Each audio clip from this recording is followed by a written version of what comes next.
السلام عليكم ورحمة الله وبركاته. ازيكم يا حبايبي؟ عاملين ايه؟ يا رب تكونوا بخير. النهاردة هنعمل مع بعض نوع من انواع الحلويات الشرقية، هي تحلية دمياطية. عملتها بباقي المكرونة المسلوقة اللي عندي، واسمها العزيزية او المكرونة باللبن. تعالوا نشوف المكونات بتاعتنا ايه.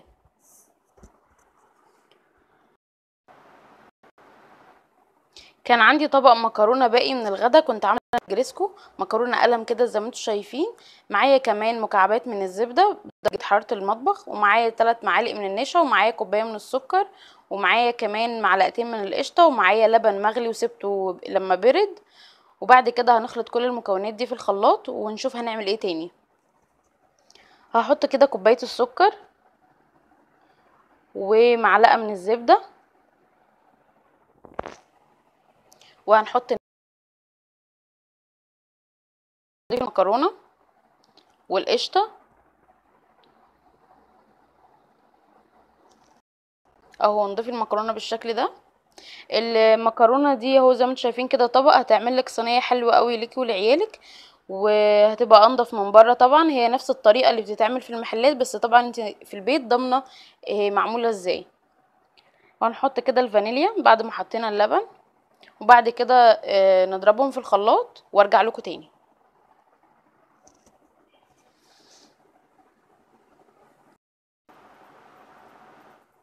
ودلوقتي انا ضربت الخليط بتاعي في الخلاط، وجبت حله كده زي ما انتم شايفين، وهحط فيها الخليط بتاعي، وبعد كده هنشوف هنعمل ايه.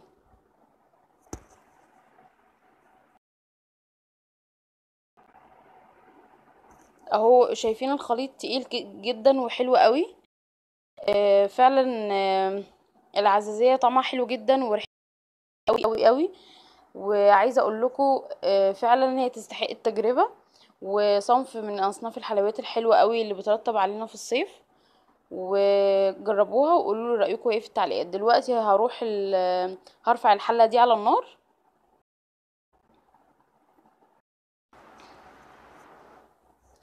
دلوقتي اهو حطيت الحلة على النار، وهفضل اقلبها لحد ما القوام بتاعي يتقل شوية عن كده.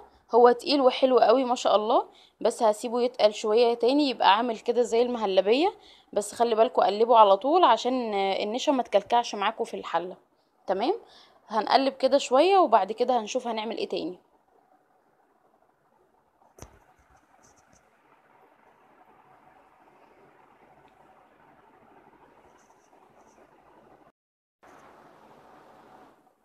ودلوقتي انا نزلت الخليط بتاعي من على النار لما تقل اهو، بقى عامل زي المهلبية.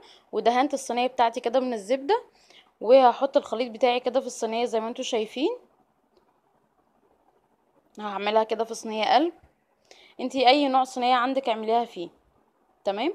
دلوقتي هجيب بقى الزبدة بتاعتي،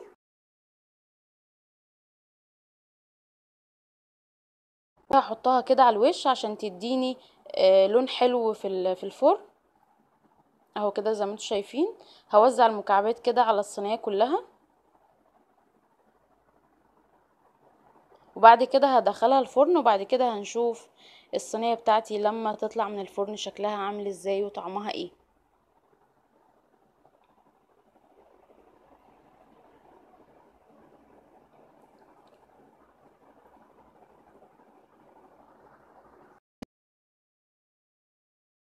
بعد ما الصينية بتاعتي خرجت من الفرن شكلها يجنن، وريحتها فظيعة جميلة جدا جدا جدا، واخدت اللون الذهبي اهو اللي انتوا شايفينه. بجد حلوة قوي قوي قوي قوي.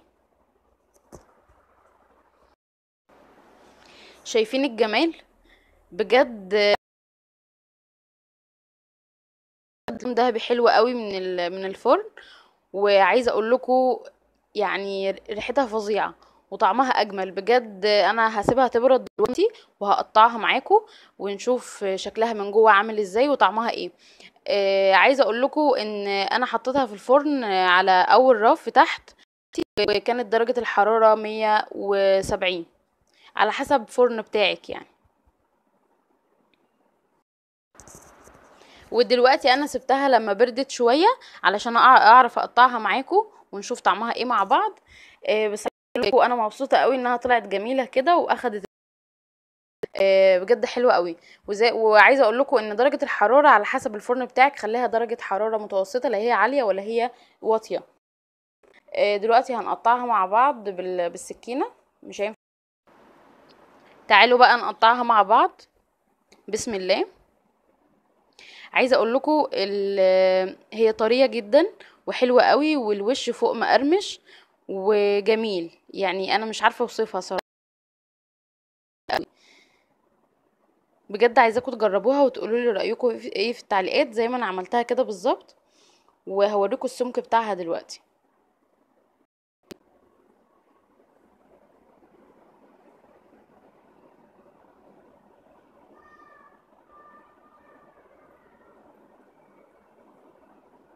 شايفين؟ بصوا السمك بتاعها عامل ازاي. السمك بتاعها كبير وحلو، وفي نفس الوقت طريه كده، تحس انها ملزلزه. بجد عجباني قوي، وطعمها حلو جدا جدا جدا. لازم تجربوها، لازم تقولوا لي رايكم فيها ايه. شايفين السمك بتاعها من جوه عامل ازاي؟ بجد هي جوه وبره حلوه قوي، ولما بردت بقت جميله جدا. ندوقها بقى مع بعض. جميله جدا جدا جدا. بألف هنا وشفا. بجد عايزاكم تجربوها. انا مش هبطل اعملها، انا يعني هنا الدنيا حر قوي فهعملها على طول. شايفين الشجرتين ده مقرمش وجوه طري جدا جدا جدا.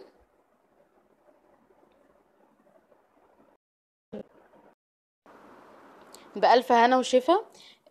شايفين الوش طري جدا اهو زي ما انتم شايفين، وجوه برضو طري، واخدت لون حلو قوي معايا في الفرن، طلعت بجد فظيعه. بجد انا عجباني جدا وعجبني الطعم بتاعها قوي قوي قوي. انا لما اسيبكم دلوقتي هخلص على الصينيه دي،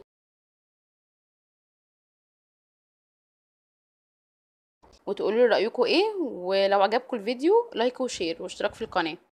وبألف هنا وشفا. بحبكم في الله، والسلام عليكم ورحمه الله وبركاته.